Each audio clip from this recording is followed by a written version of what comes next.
Hello BSc third year students.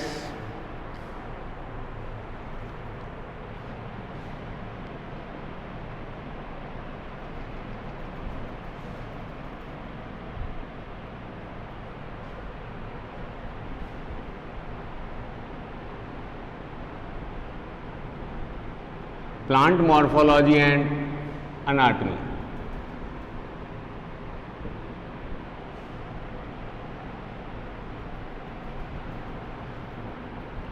इसमें हमारा latest जो टॉपिक चल रहा है वो टॉपिक चल रहा है टिश्यू। और टिश्यू में हम समझ चुके हैं टिश्यू कितने टाइप्स के होते हैं, और मेन जो आज हमारा टॉपिक चलेगा वो है सैम, शूट एपिकल मेरिस्टम।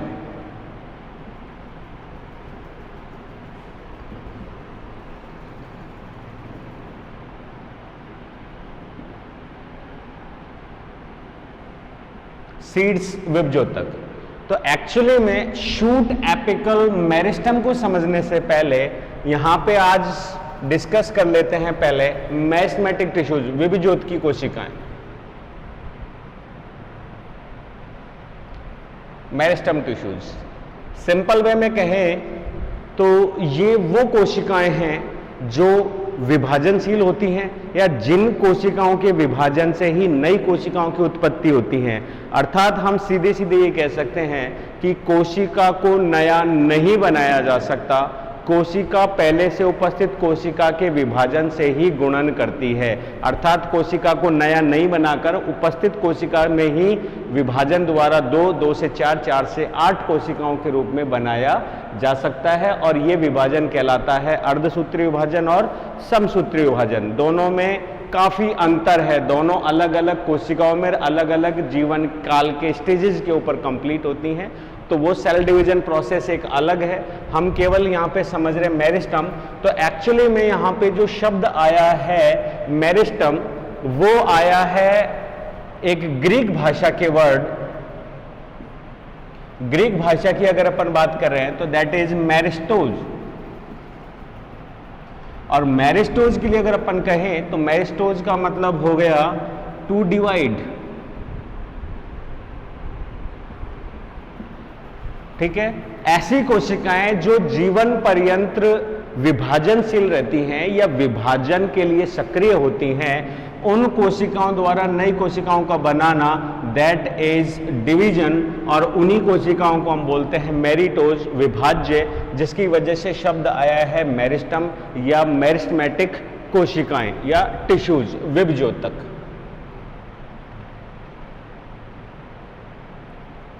विभजोत का मतलब हो गया विभाजनशील, और ओतक का मतलब हो गया उतक, tissues, that is meristem tissues. ठीक है, नेक्स्ट इसमें अगर अपन कहें तो इन विभजोत की कोशिकाओं की उपस्थिति, इनके कार्य, इनके क्या बोलते हैं डिस्ट्रीब्यूशन के आधार पे अलग अलग टाइप की है। उससे पहले अगर हम कहें तो एक साइंटिस्ट है न्यूमैन, उन्होंने कहा कि कोई भी कोशिका जीवन पर्यंत जो है वो विभाजनशील नहीं रह सकती। तो इस विभाजन से पहले एक सिंपल सा अगर अपन यहां समझने की कोशिश करें तो फर्स्ट इनिशियल स्टेज में इनटू द प्लांट सेल क्या हो रहा है, ये आउटर एक हार्ड या जैकेट से कवर्ड है known as cell wall.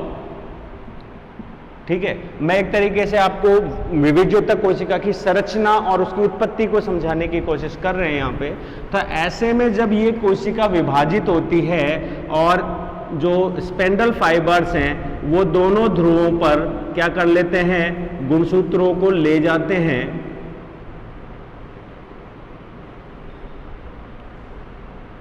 That is एनाफेजिक movement, दोनों तरफ लेके गए और ले जाते एक टाइम ऐसा आएगा कि संपूर्ण गुणसूत्र जो हैं वो एक ध्रुव की तरफ आकर और क्या हो गए, अकुंडलित, और अकुंडलित होकर उन्होंने अपने चारों तरफ क्या बना ली है, एक केंद्रक झिल्ली।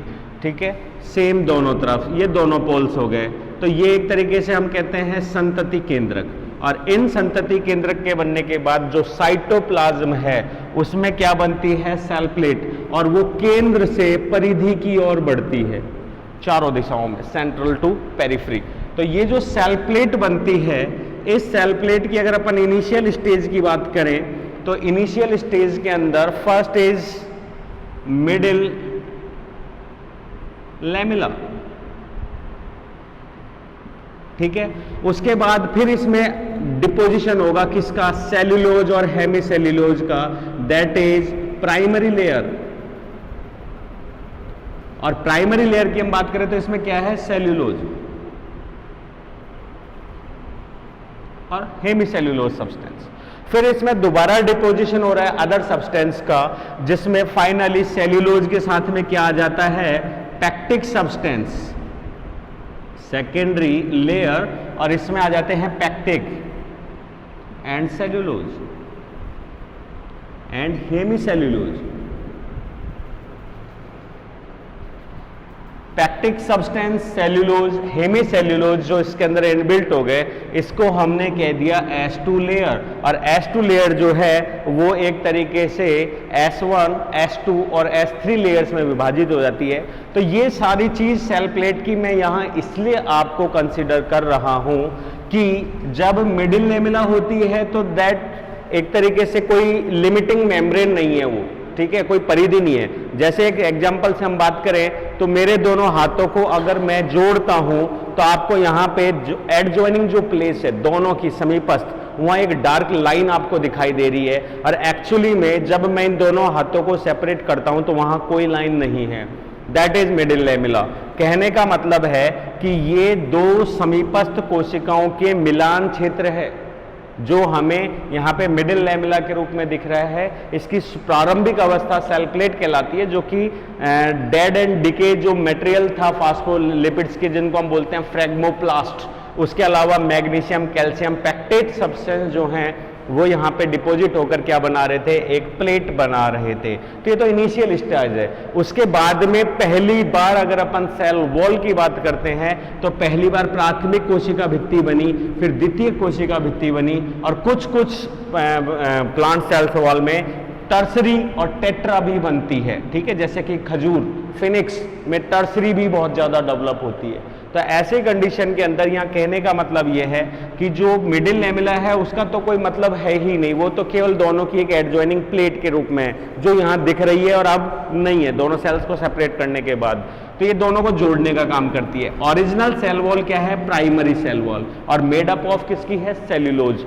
सेल्यूलोज जल के साथ बॉन्डिंग करता है, जल के लिए पारगम्य है, अर्थात जो चीज जल में पारगम्य है उसमें इलास्टिसिटी, टेंसिल और स्ट्रेंथ जो है वो तीनों चीजें होंगी, और वो एक तरीके से जीवित सब्सटेंस के रूप में होगी। तो ऐसे में कोशिका अभी भी वैसी ही है जैसी प्लाज्मा मेम्ब्रेन के साथ होती है, मतलब लूज, स्ट्रेसफुल और बिल्कुल जीवित, जो अपने आकार को भी बढ़ा सकती है और कंप्रेस भी हो सकती है। यही कारण है कि विभाजन की जगह, जैसे कि शूट, बिल्कुल कोई भी पादप की टहनी का अपर भाग बहुत ही सॉफ्ट होता है, हल्का सा अगर उसको अपन टच कर दे, प्रेशर लगा दे तो वो टूट जाएगा। वहीं अगर उसके नीचे के हार्ड टिश्यूज की हम बात करें टहनी की, तो उसको आप मोड़ लीजिए, तोड़ लीजिए, नहीं टूटेगी, और टूटेगी भी तो उसमें फिर कांटों के समान टूटेगी, क्योंकि ट्रैकेट्स एंड वेसल्स जो है वो डेवलप हो जाएंगे। तो कहने का मतलब इतना है यहां पर कि जो प्राइमरी सेल वॉल है वो एक तरीके से प्लाज्मा मेम्ब्रेन के समान ही है।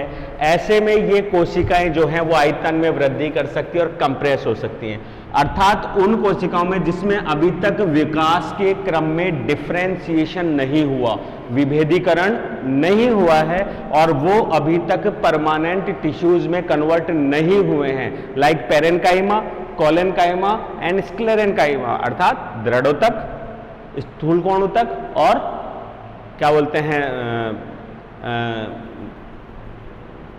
स्क्लेरेन्काइमा का मतलब दृढ़ोतक और पेरेन्काइमा का मतलब मृदुतक। अभी तक इन तीनों में डिफरेंशिएशन नहीं हुआ है। Parenchyma, collenchyma and sclerenchyma.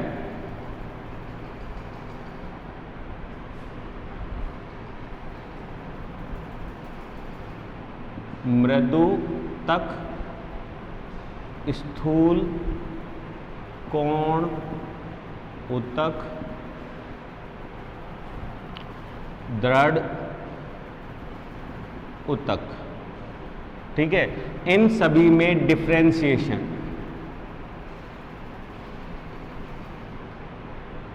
विभेदन नहीं हुआ है, इस प्रकार की कोशिका जो कि अभी प्राइमरी लेयर पे है, सॉफ्ट है, उनमें कोशिकाओं का विभेदन नहीं हुआ है, वो अभी तक परमानेंट टिश्यूज में कन्वर्ट नहीं हुई है। इस प्रकार की कोशिका पुनः विभाजित होने की क्षमता रखती है। अर्थात कहने का मतलब है कि इनिशियल जो बिल्कुल संतति कोशिकाएं हैं जो अभी नई नई बनी हैं वही ज़्यादा विभाजित हो सकती हैं या उनमें विभाजन की प्रवृत्ति ज़्यादा होती हैं और विभजोत्की के रूप में ही कार्य करती हैं।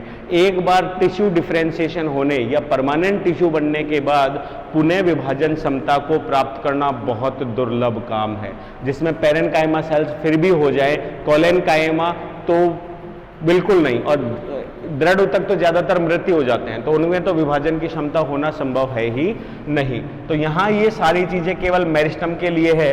तो यहाँ पे मेरिस्टम के लिए हम ये कह सकते हैं कि इस प्रकार की जो कोशिकाएं हैं उनमें हम कुछ गुणों का निर्धारण करते हैं, और उन गुणों का निर्धारण ये है कि वही कोशिका पैरेन्काइमा में हम एक तरीके से डिफाइन कर सकते हैं जिसके अंदर जो सेल्स हैं वो लाइव हों, जीवित, पतली, भित्ति युक्त हो, ठीक है। दूसरा, इनका जो प्रोटोप्लाज्म है या साइटोप्लाज्म है वो कैसा होता है, सघन, बहुत ही गाढ़ा, ताकि ज्यादा से ज्यादा तेजी से, क्योंकि इसको मेटाबॉलिक रिएक्शंस तो करनी नहीं होती, इसको तो केवल विभाजन होना होता है, तो इसको तो इतना ही एनर्जी और इतने ही प्रोटीन्स की जरूरत है जो डीएनए, आरएनए एंड प्रोटीन्स को सिंथेसाइज कर सके और कोशिका को क्या कर सके, विभाजित कर सके। तो इनका जीव द्रव्य कैसा होता है, गाढ़ा। ये कोशिकाएं आकार में क्या होंगी, छोटी। छोटी का मतलब बिल्कुल छोटी नहीं, आकार में तुलनात्मक, मतलब डिफरेंशिएट कोशिका से तुलनात्मक रूप से क्या होंगी, छोटी। शेप की बात करें तो शेप ज्यादातर कैसी भी हो सकती है, कोई वो नहीं है, लेकिन ज्यादा अगर अपन कहें तो चतुष्फल की, टेट्राहेड्रल जो है वो ये होती हैं। और इनके बीच में जो अंतराकोशिकीय अवकाश,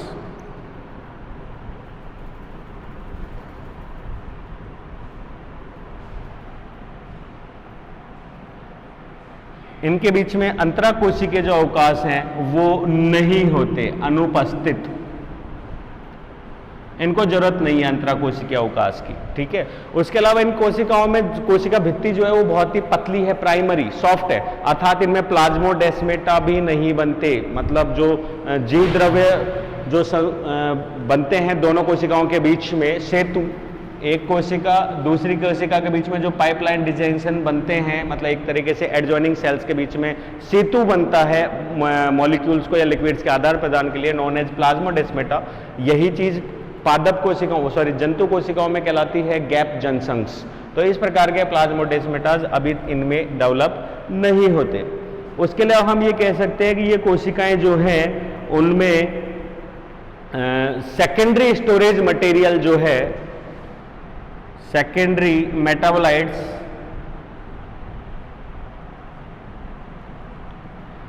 कुछ मिनरल्स का, ठीक है, या क्या बोलते हैं पोषक पदार्थों का जो है वो स्टोरेज नहीं होता।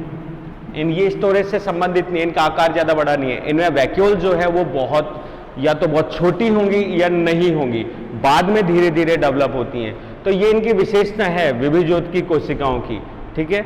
इसके अलावा अब अगर अपन बात करें विभुज्योतकी कोशिकाओं के, तो एक क्लासिफिकेशन मोड की तरफ चलते हैं जिसमें हम कह सकते हैं कि विभाजन, जो कौन सी कोशिका विभुज्योतकी है और कौन सी कोशिका विभुज्योतकी नहीं है। तो अगर अपन क्लासिफिकेशन की कहें तो इन्हें कई तलों में बांटा गया है, जैसे कि उत्पत्ति के आधार पे, इनके उपस्थिति या पोजीशन के आधार पे, और इनके कार्य के आधार पे। तो पहला जो हम यहाँ पे पढ़ रहे हैं वो हम पढ़ सकते हैं कि कोशिकाओं की उत्पत्ति और विकास के आधार पे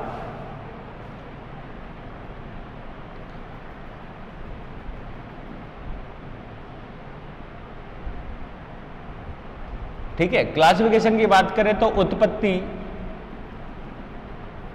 तथा विकास के आधार पे। तो उत्पत्ति एंड विकास की हम बात करें तो उत्पत्ति एंड विकास में हम यहां पे बांट सकते हैं इनको 3 टाइप्स में। First is प्रोमेरिस्टम्स।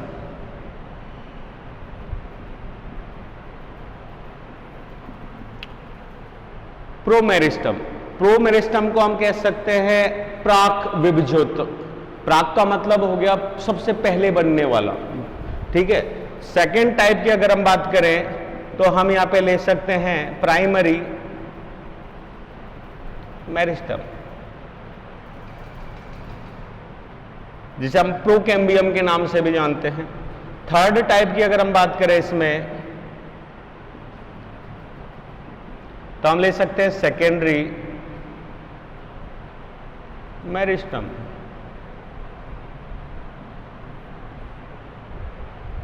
प्रोमेरिस्टम की तरफ चलते हैं, प्राक विभजोतक। प्राक विभजोतक की तरफ चलें तो प्राक का मतलब है प्रिमिटिव। अगर हम सोचें तो ऐसी कौन सी चीज है जो प्राक विभजोतक की ओर लेके जाएगी, तो ऐसे में एक चीज हम सोच सकते हैं, वो है एम्ब्रियो इन एंजियोस्पर्म्स। एम्ब्रियो की अगर हम बात करें तो एक डाइकोट एम्ब्रियो का डायग्राम बनाते हुए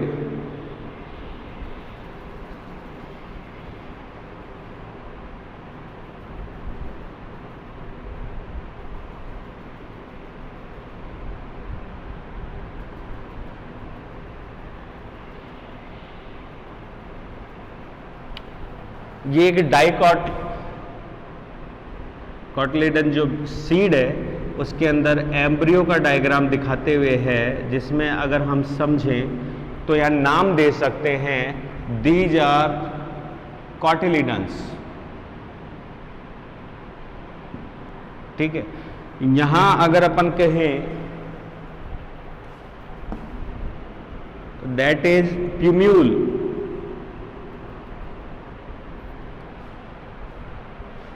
कोई दिक्कत नहीं है। इसकी अगर हम बात करें तो ये हो गया हाइपोकोटाइल।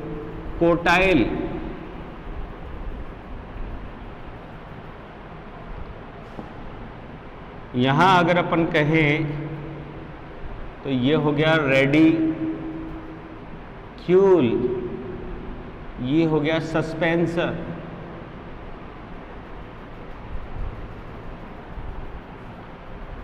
हाइपोकोटाइल के जस्ट नीचे अगर अपन इनके प्यूम्यूल के पास की बात करें तो ये हो गया एपिकोटाइल, जस्ट यहीं जहां प्यूम्यूल है वहीं। समझिए कैसे। डायग्राम अगर आप देखें तो ये उल्टा ही होता है। सस्पेंसर तो वो मीडियम है जिसकी वजह से ये क्या बोलते हैं, बीजांड की आंतरिक सतह से जुड़ा रहता है पोषण प्राप्त करने के लिए। उसके बाद यहाँ पे अगर अपन कहें तो रेडिक्यूल को हम कह सकते हैं मूलांकुर। मूलांकुर से जो है वो रूट इनिशियल्स डेवलप होती हैं। उसके बाद अगर हम बात करें तो मेनली प्रांकुर को हम सभी जानते हैं, प्यूम्यूल। प्रांकुर से जो है वो शूट एपिकल या जो शूट इनिशियल्स हैं प्रीमोर्डिया, उनका डेवलपमेंट होता है, ठीक है। प्यूम्यूल 2 भागों के अंदर है, जिसमें हम इसको कोटाइल को हाइपो और एपिकोटाइल कहते हैं। एपी का मतलब हो गया ऊपरी और हाइपो का मतलब हो गया निचला। ऐसे में अगर अपन यहां पे बात करें तो ये जो शीर्ष विभजोतक है वो इस तरीके के है, दैट इज डोम शेप, गुम्बदाकार।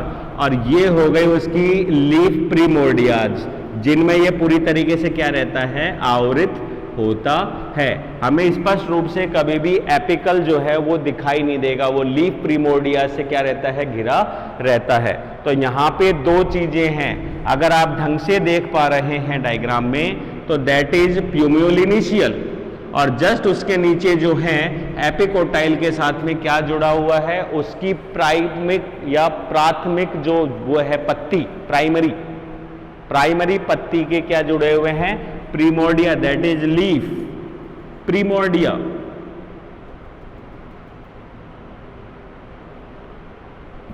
और ये हो गया एपिकल।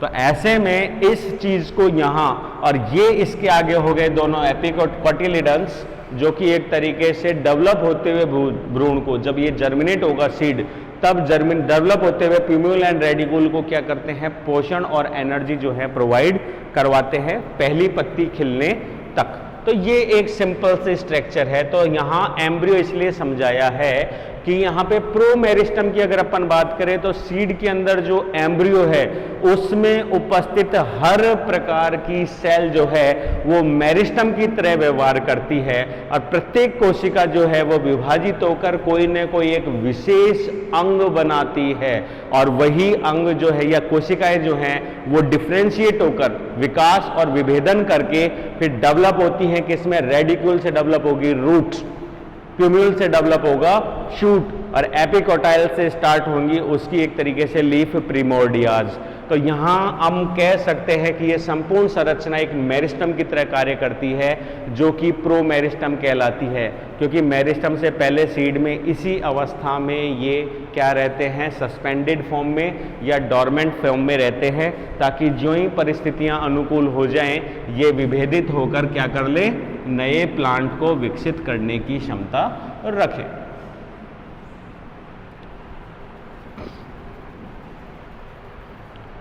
नेक्स्ट बात जो हम करते हैं वो हो गई प्राइमरी मेरिस्टम्स की। अब हमने इसका नाम प्राइमरी क्यों रखा? तो कहने का मतलब है कि सीड में जो भ्रूण है वो ना किसी को दिखाई देता है और ना ही वो कोई कार्य करता है जब तक कि सीड जर्मिनेट नहीं हो, वो सस्पेंडेड अवस्था में रहता है। तो हम यहाँ पे अगर विभाजनशील कोशिकाओं की बात कर रहे हैं तो हम जीवित और लाइव दिखने वाली विभाजन कोशिकाओं की बात करें तो वो लाइव कोशिका कहाँ है? जब कोशिका का विभेदन हो जाए, विभाजन हो जाए और पादप जो है वो हमको दिखाई देने लगे, तो ऐसे में दैट इज एपिकल मेरिस्टम्स,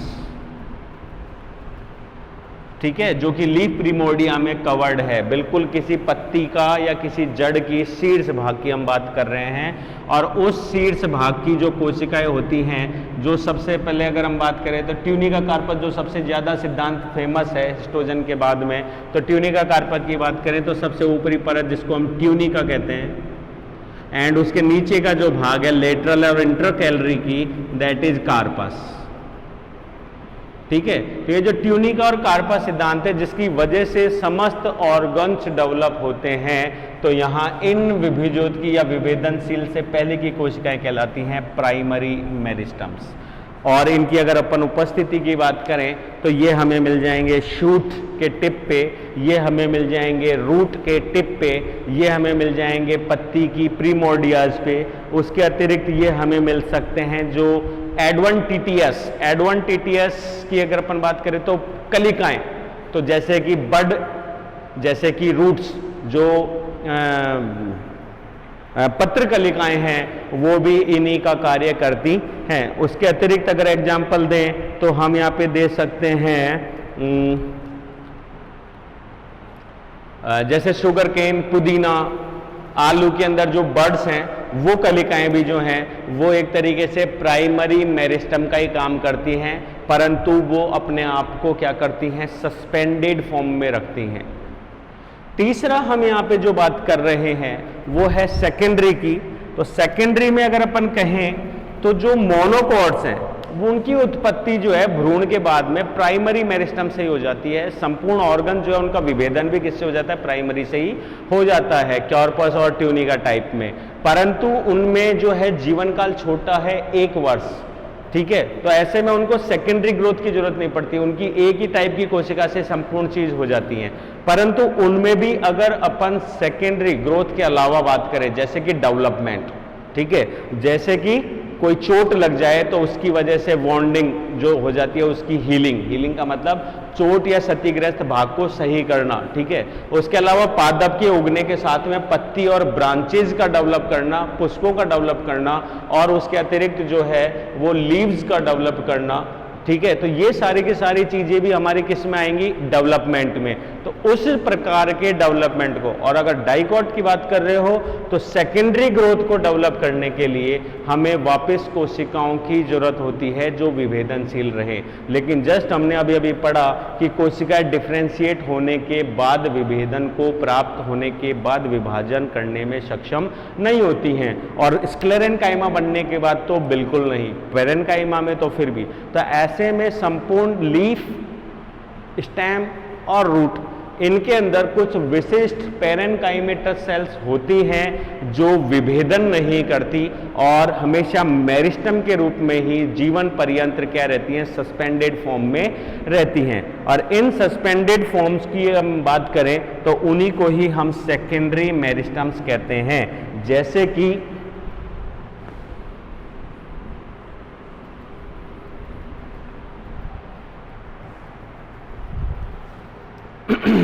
जैसे कि स्टेम के अंदर दैट इज पेरिसाइकल,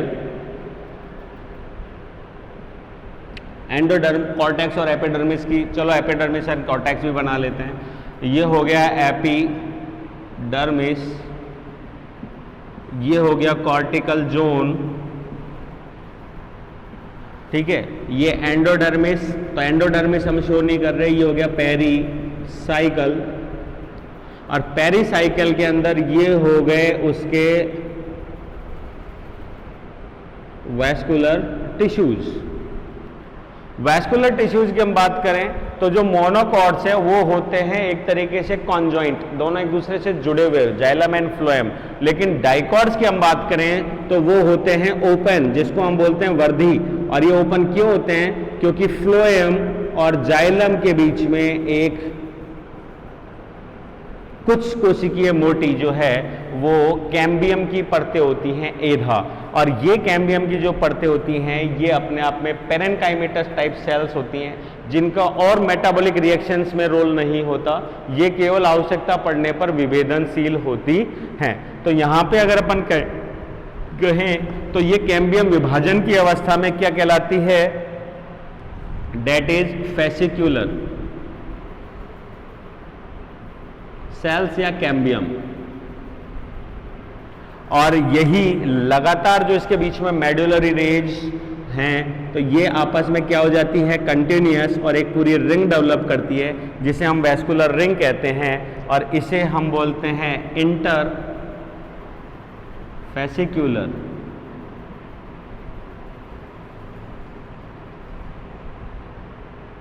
इंटरफेसिक्यूलर कैम्बियम कहते हैं। तो यहाँ आप एक बात समझिए कि प्लांट डेवलप हो चुका है, जाइलम और फ्लोएम में विभेदन हो चुका है, वो अपनी मेटाबॉलिक रिएक्शंस कंप्लीट कर रहा है और अपने जीवन के दूसरे पड़ाव में है जहाँ वो रिप्रोडक्शन और डेवलपमेंट करना चाहता है। ऐसे में उसमें वापस कोशिकाओं का विभेदन हो रहा है।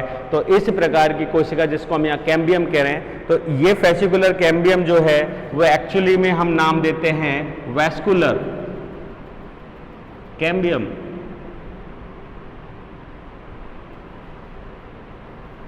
Vascular cambium. इसी प्रकार ये तो अंदर का हो गया, जो अंदर की तरफ सेकेंडरी जाइलम और बाहर की तरफ secondary phloem, that is secondary phloem, और अंदर की तरफ जाता है सेकेंडरी जाइलम। तो ऐसे में जब हर चीज सेकेंडरी आ रही है तो मेरिस्टम का भी नाम हम क्या दे रहे हैं, सेकेंडरी, क्योंकि पहले वाला तो पहले बन चुका है, अब बन रहा है दोबारा, इसलिए हम बोल रहे हैं सेकेंडरी। इसी प्रकार यहां तो हो गया, लेकिन अब सबसे बड़ी चीज ये है कि पादप कोशिकाएं ल्यूज नहीं होती, एक दूसरे से जुड़ी रहती हैं, और सेंटर के अंदर तो बन रही है कोशिकाएं लेकिन बाहर नहीं बन रही। ऐसे में जो प्रेशर लगेगा उस प्रेशर से या तो अंदर की कोशिकाएं प्रेशर की वजह से मर जाएंगी, दब के बढ़ ही नहीं पाएंगी, आयतन नहीं बढ़ेगा, या फिर बाहर की कोशिकाओं के जो लिगामेंट्स है वो टूट जाएंगे और बाहर की पूरी एपिडर्मिस कॉर्टेक्स क्या हो जाएगी, फट जाएगी। तो इस चीज के लिए देखा गया है कि एपिडर्मिस के नीचे, जस्ट एपिडर्मिस के नीचे, मतलब हाइपोडर्मिस जो है वहां से और एंडोडर्मिस तक की अलग अलग पादपों में जो है वो एक अलग ही लेयर को चूज किया जाता है। कुछ में हाइपोडर्मल, कुछ में कॉर्टेक्स की ऊपरी परतें, कुछ में मिडिल कॉर्टेक्स की परतें जो हैं वो किस में बदल जाती हैं, कॉर्क कैम्बियम, कॉर्क कैम्बियम। तो यहाँ पे जो ये सेल्स हैं फेसिकुलर कैम्बियम और कॉर कैम्बियम जो है वो क्या कर पा रही हैं, एक तरीके से विभेदन को पुनः प्रारंभ करती हैं, विभाजन को, अतः इन्हें सेकेंडरी मेरिस्टम कहते हैं। Like cork cambium, like intrafascicular cambium या कॉर्टेक्स या मेडुलरी रेज की वो कोशिकाएं जो चोट लगने पर पुनः विभाजित होकर घाव को बढ़ने का कार्य करती हैं। इसके अतिरिक्त यहाँ पे एक साइकिल और है पेरीसाइकिल, जो कि इस कैम्बियम को भी डेवलप करती है और जो पार्श्व जड़ें होती हैं या पार्श्व तने की जो ब्रांचेज होती हैं उनको भी बनाने का कार्य करती हैं।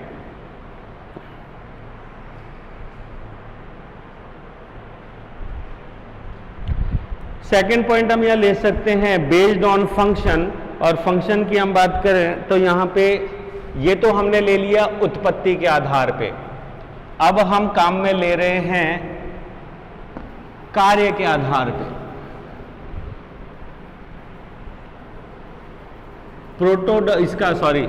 मेरिस्टम का कार्य,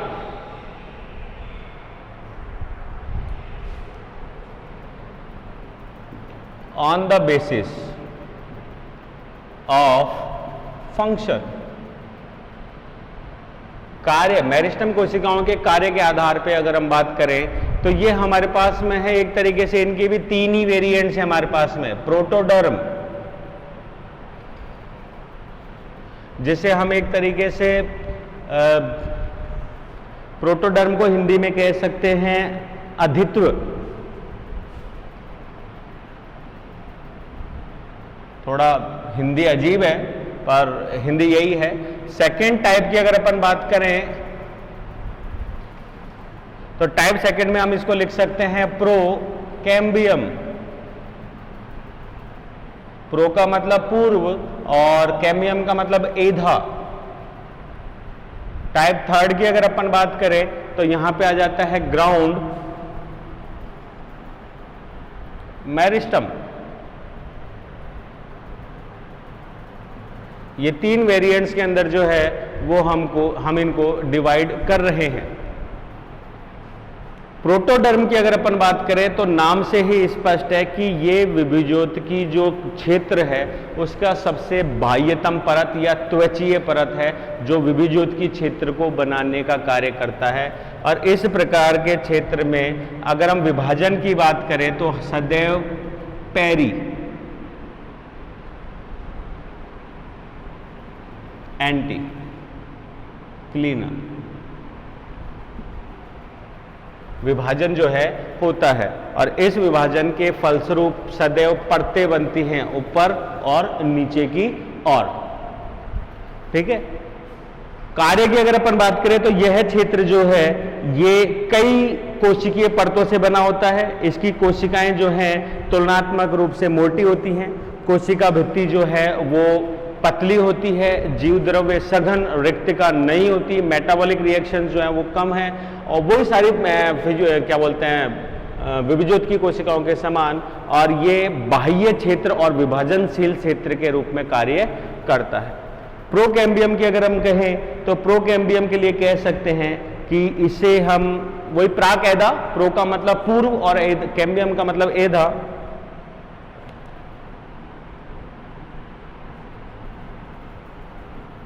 और प्राग एधा जो है ये संबंधित है वैस्कुलर टिश्यूज को कोड करने में या डिजाइन करने में, उनको बनाना और उनका विभेदन करने में। इसकी जो सेल्स हैं वो एक तरीके से पतली भित्ति युक्त वे पॉलीगोनल होती हैं।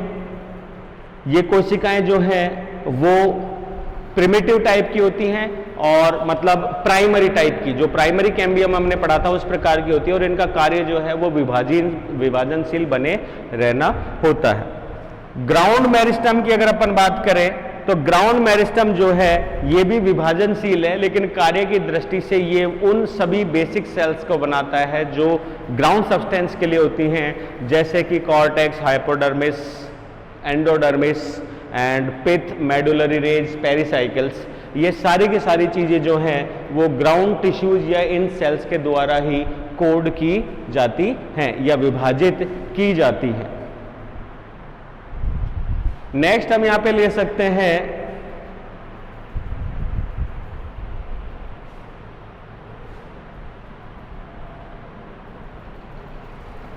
छोड़ो।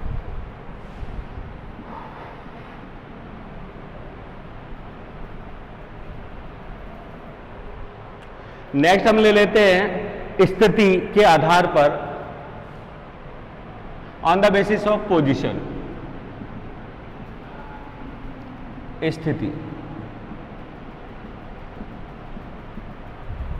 स्थिति के आधार पे हम बात करें तो मेरिस्टेम जोन के अंदर इन सेल्स की पोजीशन अलग अलग होती है।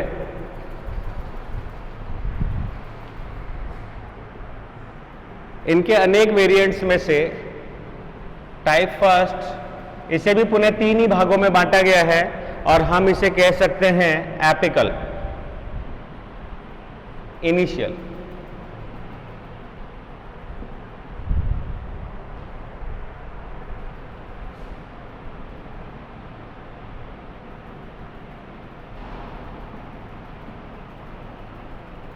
एपिकल मेरिस्टम या एपिकल या इनिशियल मेरिस्टम। विद डायग्राम अगर अपन कहें तो ये एपिकल सेल्स है, जो कि अगर आप लोअर क्रिप्टोगेम्स की बात कर रहे हैं, ब्रायोफाइट्स, एल्गीज या कुछ टेरिडोफाइट्स की, तो ये वहां पे आपको एकल कोशिकीय दिख जाएंगी। लेकिन आप जिम्नोस्पर्म्स की बात करें तो ये वहां पे बहुकोशिकीय क्षेत्र है, और अगर अपन एंजियोस्पर्म्स की बात करें तो बहुकोशिकीय और बहुपर्तीय क्षेत्र है, काफी टिपिकल। तो यहां हम एपिकल की बात कर रहे हैं तो इसका मतलब हो गया शीर्ष विभिजोतक क्षेत्र, और ये वो भाग है जिसमें सदैव इसी प्रकार का विभाजन होता है। एक बार इस विभाजन को और समझ लीजिए, इसका क्या फायदा है। इस विभाजन के फलस्वरूप जैसे कोई कोशिका है, अगर हम इसमें इस तल में विभाजन कर रहे हैं, अनुप्रस्थ तल में, तो इसके फलस्वरूप 2 कोशिकाएं बनती हैं, एक ऊपर और एक नीचे। क्लियर है? पुनः वापस विभाजन इसी प्रकार का विभाजन होने की वजह से हमको फिर यहाँ पे ऊपर और नीचे ही कोशिका मिल रही हैं, और यहाँ पे 4 कोशिकाएं मिल रही हैं जो कि एक पंक्ति में है ऊपर से नीचे की ओर। तो ऐसे में जब ये सेल्स इलोंगेट होंगी, तो इलोंगेट होने के कारण हमें एक फिलामेंटस टाइप मिल रहा है, सेम यही, जिसकी वजह से ऊपर की ओर वृद्धि हो रही है। तो ऐसे में शीर्ष कोशिका जो है वो इसी विभाजन को करती है, जिसकी वजह से इनकी वृद्धि क्या होती है, ऊपर की ओर होती है।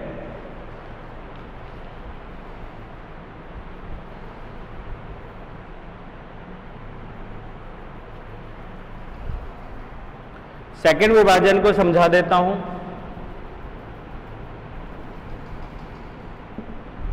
पेरिक्लिनल में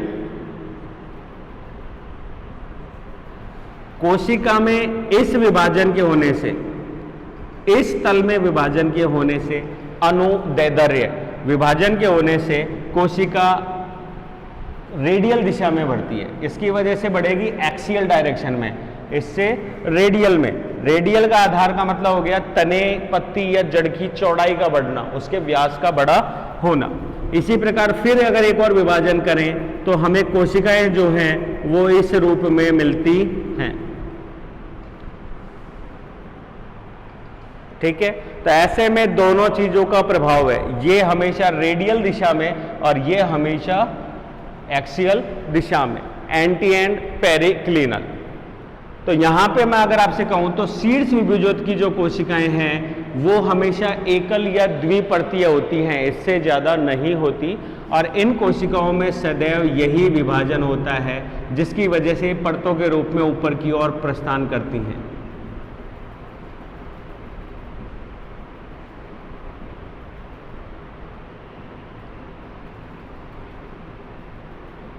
एंटी क्लिनल। ठीक है? सेकेंड पॉइंट पे हम यहां पे ले सकते हैं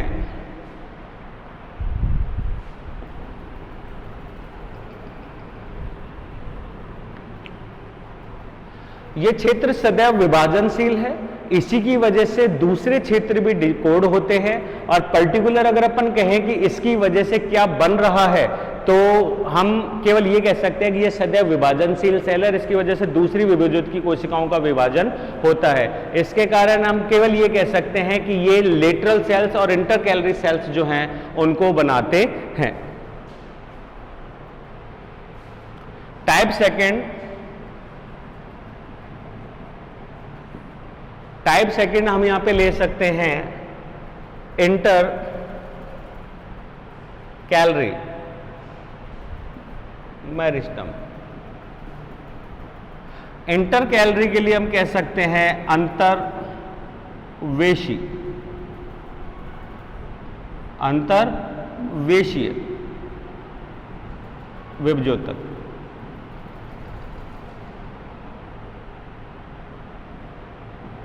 ठीक है, अंतर्वेशीय विभजोतक की हम बात करें तो ये एक समझने की चीज है कि लगातार विभाजन करने की वजह से ये अंदर की जो परतें हैं वो कहां आ गई हैं, सेंटर में। क्लियर है, और उनके अंदर जो है वो विभाजन ये भी हो रहा है और विभाजन ये भी हो रहा है, जिसकी वजह से वो सेंट्रल सब्सटेंस बनाती हैं कंप्लीटली।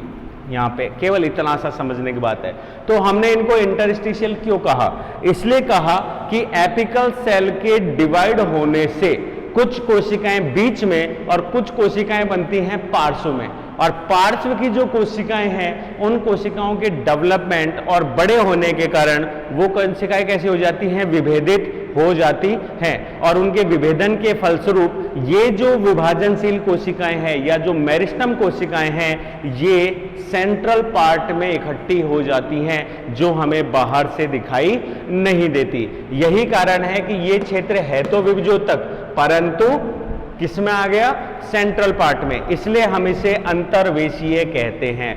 और यह विभाजन जो है ये दो प्रमुख चीजों के लिए, फर्स्ट प्रोकैम्बियम, जिसके कारण मेन जो वैस्कुलर टिश्यूज हैं, सेकेंडरी और कॉर्क कैम्बियम है, पेरिसाइकल्स हैं, ये सारी की सारी चीजें जो हैं ये प्रोकैम्बियम द्वारा ही कोड की जाती हैं सेंट्रल पार्ट में। ठीक है, इसके बाद हम बात कर रहे हैं टाइप थर्ड की। टाइप थर्ड को हम लिख सकते हैं पार्श्वीय, लेटरल।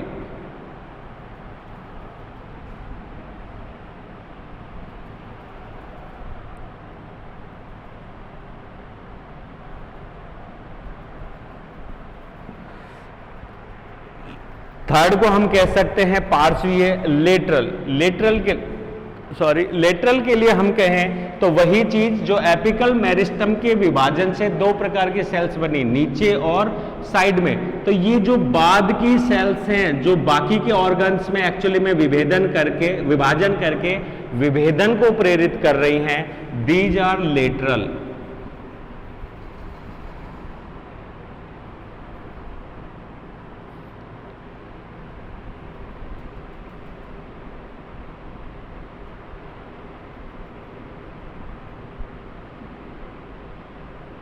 ठीक है, इंटर कैलरी और ये हो गया लेटरल। ये लेटरल सेल्स जो हैं ये क्या कोड करेंगी, ये कोड करेंगी एपिडर्मिस, सबसे मेन कॉर्टेक्स के भाग पार्ट जिसमें हाइपोडर्मिस है, मिडिल कॉर्टेक्स है एंड एंडोडर्मिस है। उसके अलावा जो है ये कोड करेगी पेरिसाइकिल। ठीक है, पेरिसाइकिल के अलावा ये करेगी मेडुलरी रेंज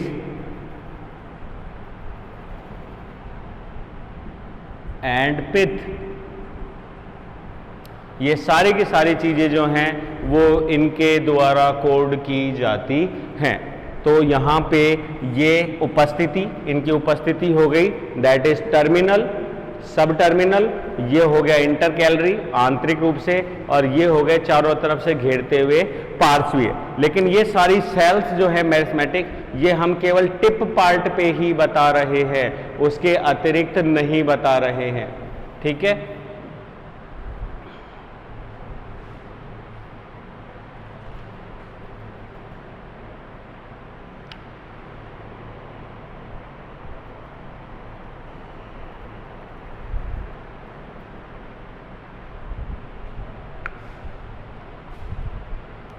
सेम थ्योरी जो हम पढ़ेंगे उसमें यही apical cells and lateral cells की काफ़ी उपयोगिता होगी और विभाजन की उपयोगिता होगी। तो आज की क्लास इतनी ही। नेक्स्ट क्लास में हम विभुजोत की कोशिकाओं से रिलेटेड शूट एपिकल मेरिस्टम की बात करेंगे। थैंक्स।